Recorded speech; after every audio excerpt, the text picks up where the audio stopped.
Friends দেখবেন আমি বা আপনারা যদি কাউকে যে কোনো সময় হোয়াটসঅ্যাপে যদি কোনো এসএমএস করি তো ওই এসএমএসটা হয় 24 ঘন্টা পর অথবা 7 দিন পর অটোমেটিক ডিলিট হয়ে যায়। তো এটা কেন হয়? এটা আসলে আমরা আমাদের অজান্তেই হয়তো একটা ভুল সেটিং করে ফেলি।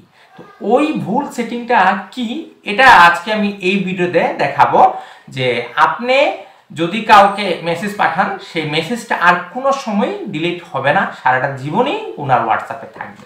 তো কি সেটা এটা জানার জন্য পুরো ভিডিওটাই দেখবেন। ফ্রেন্ডস, এটার জন্য প্রথমে আপনার হোয়াটসঅ্যাপটা ওপেন করতে হবে। আমি ওপেন করলাম।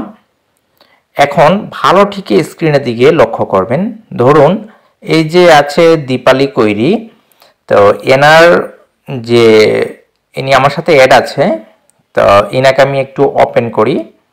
আচ্ছা, ওপেন করার পরে আবার একটু ব্যাকে ফিরে যাই। তো এখানে ফলো করে দেখবেন যে ইনার যে প্রোফাইল পিকচার আছে, এই প্রোফাইল পিকচারের কাছে ঘড়ির মতো কিছুই নেই। কিন্তু যদি ভালোটিকে লক্ষ্য করেন ইনার প্রোফাইল পিকচারে কিছুই নেই। তো ইনাকে এখন আমি আবার ওনার মেসেজটা ওপেন করছি বা এনার উপরে আমি টেপ দিলাম। টেপ দেওয়ার পরে এটা ওপেন হলো। এখন এই যে উপরে দেখতে পাচ্ছেন ওনার প্রোফাইল পিকচার এর পাশে দীপালি কৈরি লেখা আছে, এইখানে টেপ দিব। টেপ দেওয়ার পরে স্ক্রল করে যদি একটু নিচে আসি, নিচে আসার পর আমরা ভুলবশত ডিসঅ্যাপিয়ারিং মেসেজটা দেখুন এখানে অফ করা আছে, এটাকে আমরা অন করে দিই। তো অন করার পরে কি হয় এটা আমি আপনাদেরকে দেখাই, কেন আপনাদের মেসেজটা একটু পরে ডিলিট হয়ে যায়। তা আমি এখানে ডিসঅ্যাপিয়ারিং মেসেজটার উপরে টেপ করলাম। টেপ করার পর মেসেজ টাইমার, ধরুন যদি আপনি এখানে 24 ঘন্টা সেট করেন তাহলে আপনি যদি কাউকে মেসেজ পাঠান তাহলে সেটা 24 ঘন্টা পর অটোমেটিক চলে যাবে।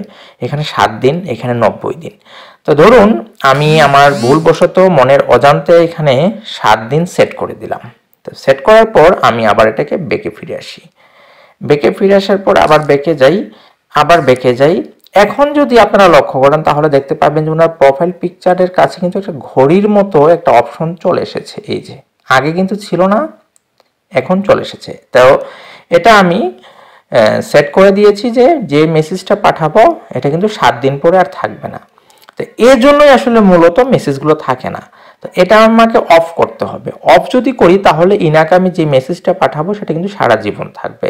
তো অফ করার জন্য কি করতে হবে, আবার এনার এখানে টেপ করতে হবে। টেপ করার পর আবার আগের মতো নামের উপরে টেপ করতে হবে। টেপ করার পর এরকম একটা পেজ আসলো, স্ক্রল ডাউন করে নিচে যেতে হবে। তারপরে এই যে ডিসঅ্যাপিয়ারিং মেসেজটা এটা 7 দিন করা আছে, এখানে টেপ করতে হবে।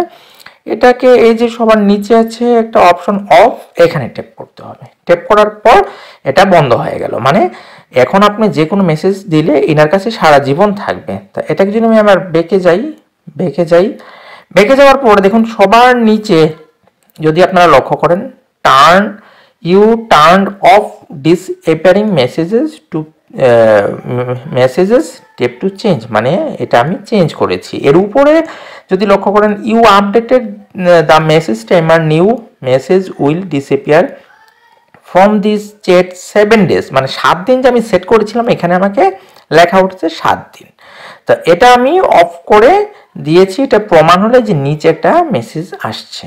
এখন যদি আবার দেখে যাই দেখুন ওনার নামের পাশে কিন্তু আর কোনো টাইমার অপশন নেই, মানে এখন আমি এনাকে যে ধরনের মেসেজ পাঠাবো এটি সারা জীবন থাকবে। তাই এটাই আমরা সেট করে ফেলি। যদি আপনারা কেউ যদি এ ধরনের ভুলবশত সেটিং যদি সেট করে ফেলেন তাহলে আমি যে প্রসেসটা দেখিয়েছি সেই প্রসেসে গিয়ে এটাকে অফ করে দিবেন।